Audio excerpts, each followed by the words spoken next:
I hope you enjoy this video. Before you begin, please check the description below of materials needed. Please do comment on the video. I would love to hear from you.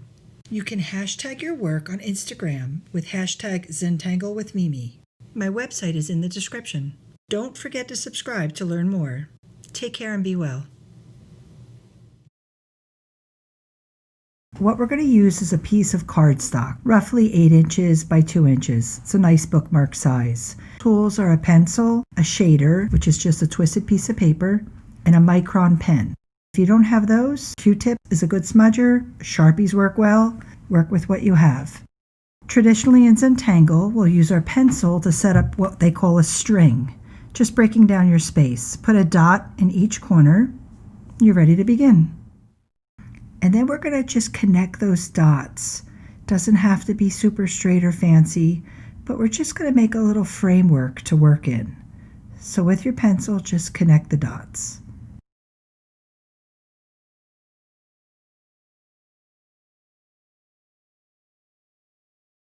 Now we're going to use our Micron. I like the 01 size, is very nice. They have an 05, which is also great to use. And with your pen, we're going to draw a wavy line all the way along the length of the bookmark. Just a squiggly line. And we're going to kind of pretend this is almost like a squiggly branch. And with your pen, you're going to go along and make little branches that kind of extend off of that main branch. Just wherever you see fit. Maybe, 5 or 6 down each side. Space them out a little bit.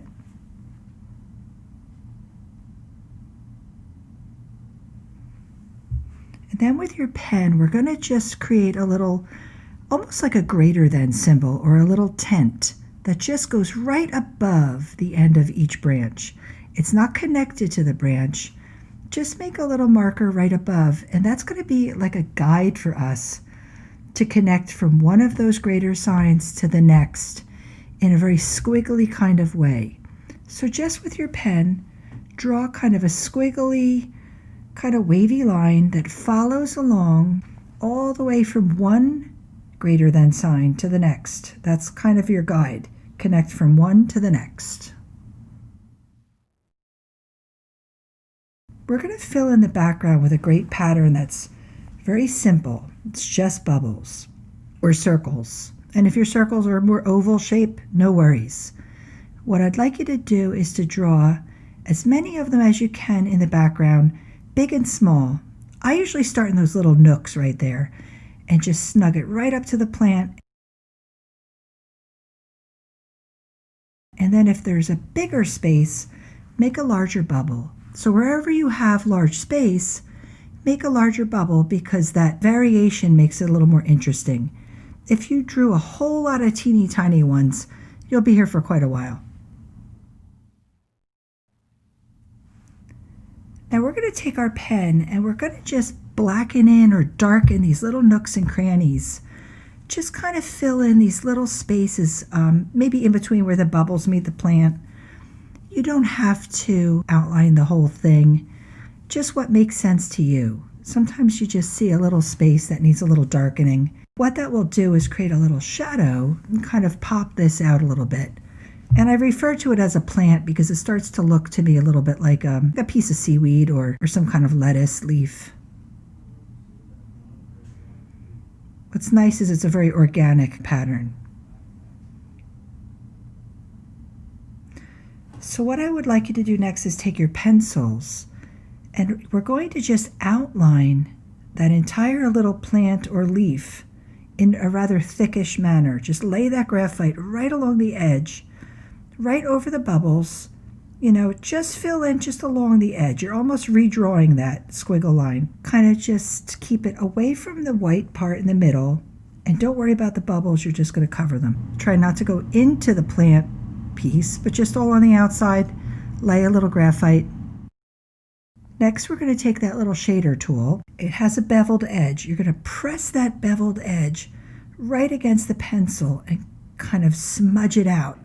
What you're basically doing is pulling that pencil away from the plant, smoothing it out. Don't worry about the bubbles, but you don't have to cover the bubbles completely.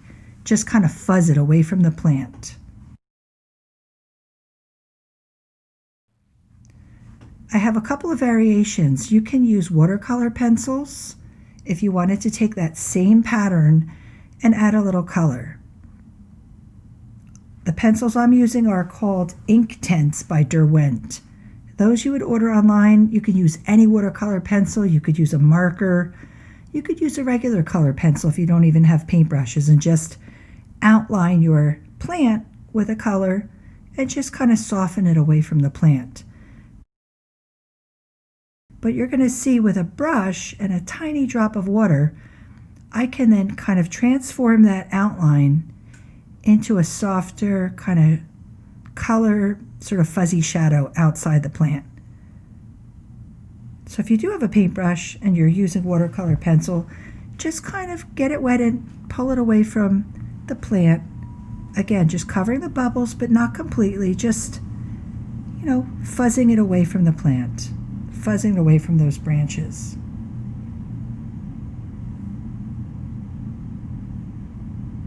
The good thing about cardstock is it's pretty sturdy. You can use cardboard, watercolor paper. The idea is to not get it super wet. It won't buckle. That tiny drop of water will hold up just fine.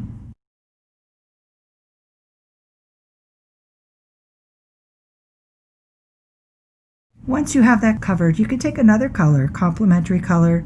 Of course, I love blue and orange. And you could just kind of redraw that center squiggly line and those branches to kind of brighten it up or pop it out. So go ahead and just redraw it. Again, if you have regular color pencil or marker, you could do the same thing.